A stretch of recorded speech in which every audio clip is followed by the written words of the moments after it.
Hey guys, it's RG the Awesome here, bringing us our week 6 weekly recap. Yes, it has been quite a while. The reason is because I was having problems with my recording software. I don't know why, but it wasn't recording my microphone, and I was trying to get the videos out there, but it just wasn't working right. But now I have returned. Sorry for the wait. So without further ado, let's go ahead and get started. First up, we have the Kansas City Kingdras going up against the Cleveland Cavaliers. And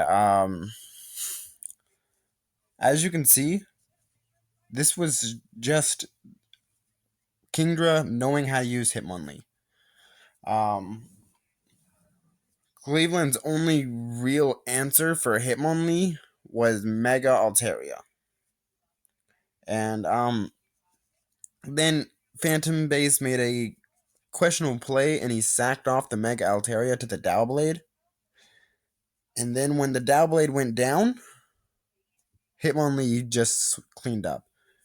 Before he sacked off the Mega Altaria, though, it actually looked like he had a really good chance to win. It was really close between the two of them. The momentum kept shifting back and forth between them.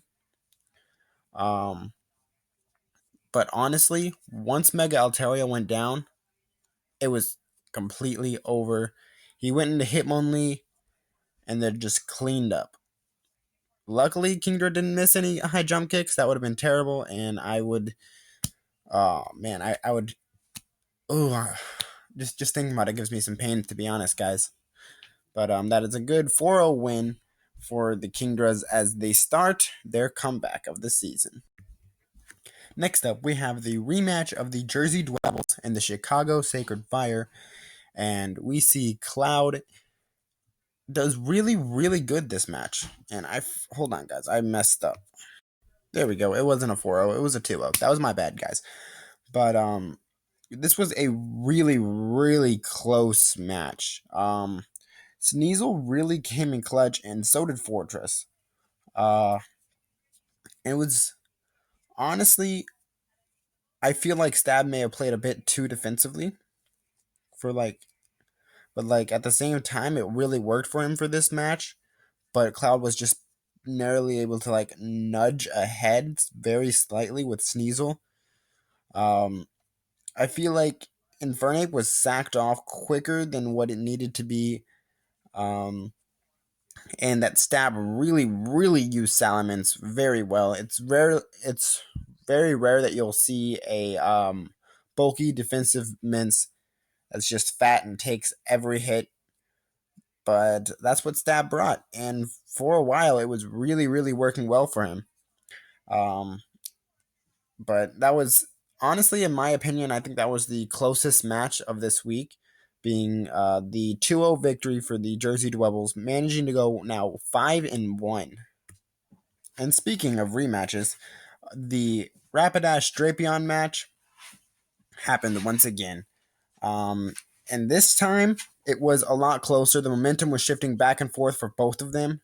However, there was one point in which V made a huge, huge misplay. Diggersby is up against Azumarill. Now, Diggersby is by far the biggest threat on the Rapidash's team right now, as it can pretty much clean up everything once the Azumarill is gone. And he has a really good answer for Azumarill with Seismitoad. However, he sacks off the Diggersby and then goes into Seismitoad, and then didn't bring anything on Seismitoad to hit the Azumarill. So Seismitoad ends up dying to poison, and Diggersby goes down to the Aquamarill's Aqua Jet, which, if the Azumarill had not taken out the Diggersby, there would have been a good chance for the Colorado Rapidash to pick up this victory. Because, once again, Misty didn't really bring any defensive options, which works for her. She's doing really good, especially with her Drapion. And I will admit one thing. Intimidate Staraptor, at first I wasn't that big of a fan, but it kept V from going for that Diggersby sweep, And then when Diggersby came back in, she was able to handle it with the Azumarill. So good for her. Glad that she made it back to the top of her division. But another thing I have to question about is V's use of Espeon. Knowing that she was going to use Toxic Spikes, he switches Espeon into Greninja so that he gets Toxic Spikes on her side of the field, which ended up being sucked up by Drapion anyway, so this accomplished nothing. And then he let Espeon go down right afterwards. Like, I could understand if Espeon was a Scarf set that would be able to handle Greninja no problem. That would have been the most amazing start to this battle. But he let Espeon go down really quickly, and I feel like Espeon could have put in some work for this match. But anyways, it was a close 2-0 victory for Misty. So let's go ahead and move on to the next match. And that is the Dallas Manectrics taking on the Sydney Crocodiles. And Sharpeeno managing to get the win for this one. This match was, well, it had a lot of crits. I'd say the one that mattered the most was the one on Crocodile. However, I don't think it mattered too much. I think that in the end, Sharpeeno would have still managed to overcome Lucky. But by far, a really great match. As you can see, Talonflame and Tyranitar just put in a bunch of work. The only questionable play out of the entire battle, I would say, is Sharpeeno just once again dropping Jellicent. I remember he did that in a match against the Misty Drapions, I believe it was. I may be wrong about this, but it seems like he just randomly sacks off Jellicent, making those small mistakes. But he is learning, and luckily he did come up with that 3-0 win. And I look forward to seeing how all these experiences, like you could tell that he's like, oh right, and then he would remember something, and he's learning from his matches. And I'm looking forward to see how he performs later on towards the end of this league. But next up, we have the Hamden High Dragons taking on the Chicago Cub Shoes. And honestly, you look at this team, and every Mon on Yuma's side is weak to Mamoswine. He brought a Yashi Berry on Landorus, but other than that, nothing wants to handle Mamoswine. Ice and Ground are literally super effective against this entire team. And I feel like Yuma didn't prep as well as he has before in the past. And J-Specs, on the other hand, he brought ice coverage on almost everything. Like, it was crazy. For example, Garchomp is in on Tangrowth, and Garchomp uses the Sword Stance, and it looks like Garchomp is going to be able to sweep here, but Tangrowth is packing the HP Ice and manages to take out Garchomp with 2 hits, being as defensive as Tangrowth is. But honestly, I wouldn't say it was a super, super close match. I'd say it was probably the most convincing win of the week, even because had it not been for the Yashi Berry on Landorus, and just because I think that was the one Mon that really saved Yuma. There was a very, very, very slight chance in the very end that he could have brought it back with the Landorus Eye, just because that set was cash. I'll give him that. But if it wasn't for Landorus Eye, this would have been a clean 6-0 in J-Specs' favor. But on to this next match, we have the Pittsburgh Steelers going up against the Tampa Bay Frogadiers. And honestly, timing-wise, this match was interesting, to say the least. I managed to get my microphone to start working with OBS 2 days ago, and I decided to start getting everything ready to record yesterday. And that's when this match happened. Like, right before I started to get everything ready to record, they did this match. Lucky Infrared streamed it. Otherwise, it would be like, hey, you can look at things that happen because I have no idea. But anyways, this match was Uh, Fairly close. It wasn't super, super close, but to start it off, we saw the Chiron Black out against the Electros, and Chiron and Infrared is thinking, there's nothing that this thing can do to me. It's fine. But Kiram then goes for the Earth Power, and because of Terravolt, Electros almost gets knocked out here. It was really close. But and then he tries to play around it a little bit more. For example, using Gastrodon, but he was packing the HP Grass. Special Cure in Black does some damage. But honestly, you look at Infrared's team, and other than Gastrodon, nothing really handles the Kiram. And so packing the HP Grass really, really worked wonders. He did bring a Scarf Landorus so that whenever he got the free switch into Kieran Black, he would then force it to switch out. But Weezing walled Landorus completely. And Weezing just put in the most work this match. However, it did look like there was a slight chance for a Lando T-sweep, but luckily Bird did bring Scarf Heliolisk to clean up the match with a good 3-0. Only questionable play I would say is Solar Beam Embor. I talked to him afterwards, and he was actually going to set up the Sun for a Heliolisk sweep because modest solar power Heliolisk would do some damage. I kind of figured that he had a semi-Sun team when Heliolisk was hit by the Scald. So, but anyways, the misclick for Solar Beam instead of Sunny Day did kind of matter, but in the end, he still won. So,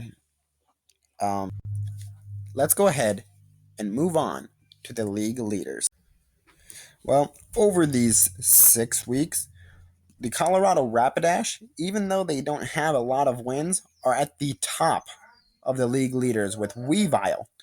And at number 2, once again, a team that doesn't have a lot of wins is at number 2 with Victini of the Cleveland Cavaliers, just showing that even though there are some coaches that aren't doing the best, they are still top competitors. They're still putting in the work, and it's really, really amazing to see these 2 super great Mons being used by 2 teams that are struggling, but are still being used amazingly.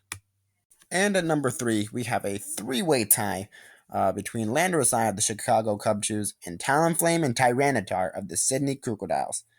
Talonflame and Tyranitar just put in a bunch of work this week, and Landorus has been performing really well for the last few weeks, and even performed really well this week as well.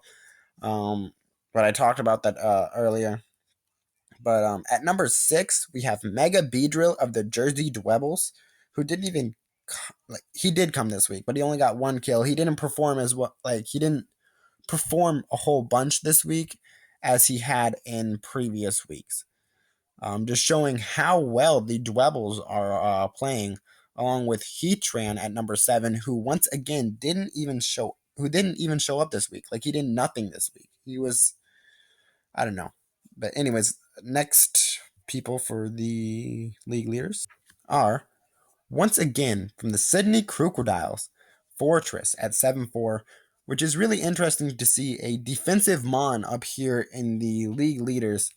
And honestly, this Mon has been doing a lot of work for the past few weeks, being so defensive, being able to take almost any hit.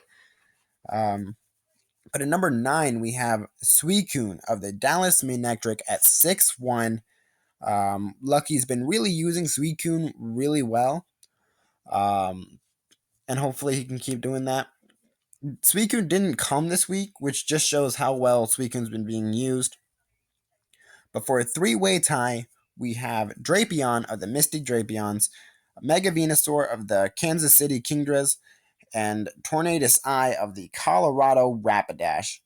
Drapion being the MVP of the Misty Drapions, really putting in the most work. Mega Venusaur and Tornadus Eye didn't come this week, if I remember right.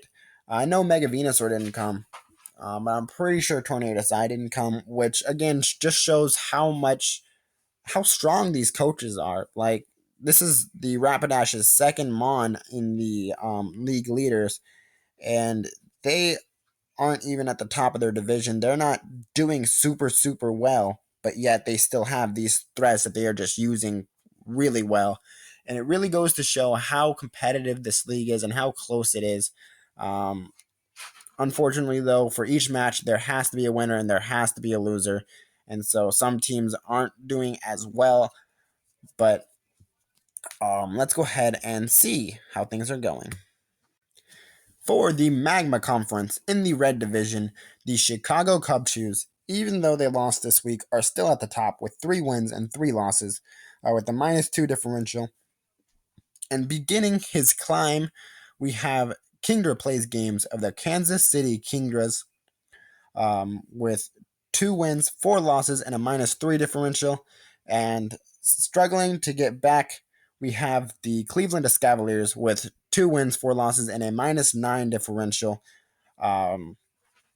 This division is pretty close. And then moving on to the Ruby division, we see Cloud of the Jersey Devils with 5 wins, 1 loss, and a +12 differential. The highest differential of every team and the best, whatever the word is I'm thinking of. I just had it. Best standings. I don't know. Sorry, guys. I can't think of the word I was thinking of. I don't know. But in second place, we have the Chicago Sacred Fire with a -2 differential, and the Pittsburgh Steelix with 2 wins, 4 losses, and a -7 differential. This division is the only division that is not really super close. Right now, Cloud does have a pretty good lead, but it's still not completely over for Stab and Infraready. They do still have a chance to take the division. But moving on to the Aqua Conference. In the Blue Division, we have the Misty Drapions with 3 wins, 3 losses, and a +1 differential. The Colorado Rapidash are slightly behind them with 2 wins, 4 losses, and a -6 differential. And then the Hamden High Dragons with 2 wins, 3 losses, and 1 DNP with the -6 differential as well. The DNP was from week 1 when he could not battle to the Dallas Manectric, so he had to forfeit. But this division is really close. One match could decide it all. So they really have to win these upcoming weeks as the regular season is about to end. But moving on to the Sapphire division, we have the Tampa Bay Frogadiers with 4 wins, 2 losses, and a +11 differential. Second highest differential, guys. And he has a one more for his differential, and he would be tied with the Jersey Devils, who have one more win than he does. So Verd's playing really well. But slightly behind him, we have the Sydney Crocodiles with 4 wins and 2 losses with a +6 differential. And then literally by 1 differential point, we have the Dallas Manectrics with 4 wins, 2 losses, and a +5 differential. By far the closest division. Like, this division literally comes down to differential. But now that we are over halfway through the regular season, I'm wanting to take a bigger look on the road to playoffs in this series. Before, I would just take a close look at how this is looking, but now that we're over halfway through, I want to really analyze and see how things are going for each of these teams. And so let's go ahead and start off with the Magma Conference. Right now, it's in Cloud's favor majorly to take that, not just the division, but the first round bye by being the top in the conference. Because with how it's going to go, one person from each division, they have to be at the top of their division, are going to be making it on. The person out of that, and then the person out of those two that has the highest score will get the first round bye, and then the person that's next highest from either division will be going on to battle the other person that didn't get the first round bye. And right now, Cloud is it looks like he's going to be taking that conference first round bye. He's doing really well. Um, then it's actually tied for the second place in this conference. However, being the top of his division, it looks as if Yuma does have that good chance of taking his division, with Stab being the third wildcard spot. But however, it's not over for the other three, as Kingdra just has to overcome Yuma, and that's just one win away. If he can beat Yuma or if he can beat Stab coming up soon, I don't know if they battle anytime soon. But then he will be tied with him, and it'll come down to differential, and he is one differential point below them, even though he has one loss under. It's not completely over for Phantom either. However, he does have a lot of work to do because he has to overcome not just Kingdra, but most likely he's gonna have to overcome Yuma as well, because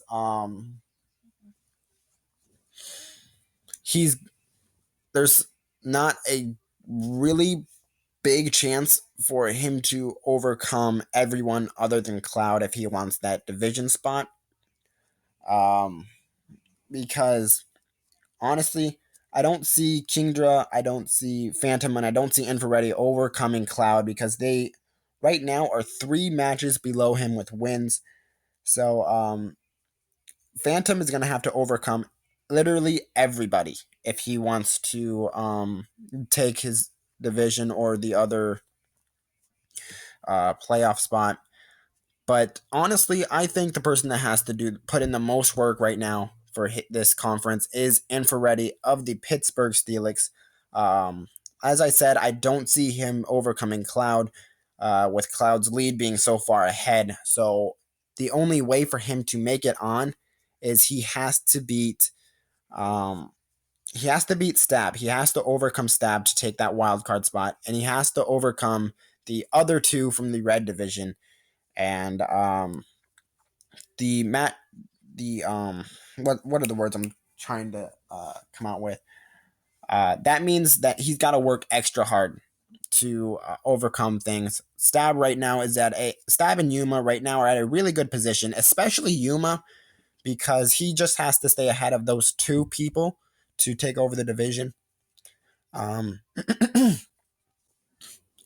so I see Infrared having to put in more work to make it, but it's not completely over for anybody.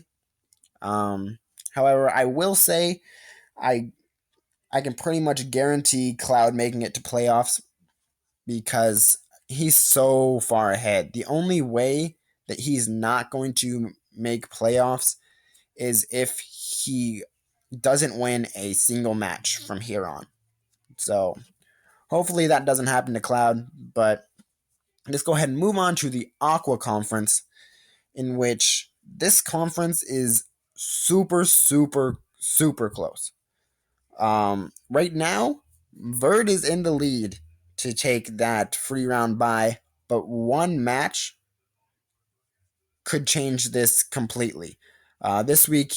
This coming up week, I do believe he is up against Dr. V of the Colorado Rapidash, and so, um, but if V wins this match and Misty loses her match, then then there would be a chance of him being at the top of his division and Verd going down to the bottom of his division. So literally, this is like super super close. It's going to be kind of harder to really nitpick, I think, as I did in the last conference, be, just because of that. Like literally, the only reason why J Specs is under V is because of his DNP, because DNPs are worse than a loss. Um, but this right now, I don't think I'm really able to really break down and analyze this conference because of how close it is. So I'm just going to go over how it looks right now, with Verd so far being the top of the conference, with Misty taking her division and Sharpino taking that last spot. But Lucky's really close, um, just because of one differential point. And honestly, And J Specs, I don't see them overcoming the entire Sapphire division. I feel like if they are going to make it on, they have to take their division because I this is a bold prediction here, guys. But I feel like someone from the Sapphire division is going to take the conference, and then someone from the Sapphire division is going to take that third place spot. So which means if V and J Specs want to make it to the playoffs, they're going to have to overcome Misty and take over the division. But again, that's just a prediction. Things could go completely wrong for the Sapphire division, so you never know. But anyways, guys, I think I'm going to sign off. So you guys stay awesome. I know I will, and I will see you next time.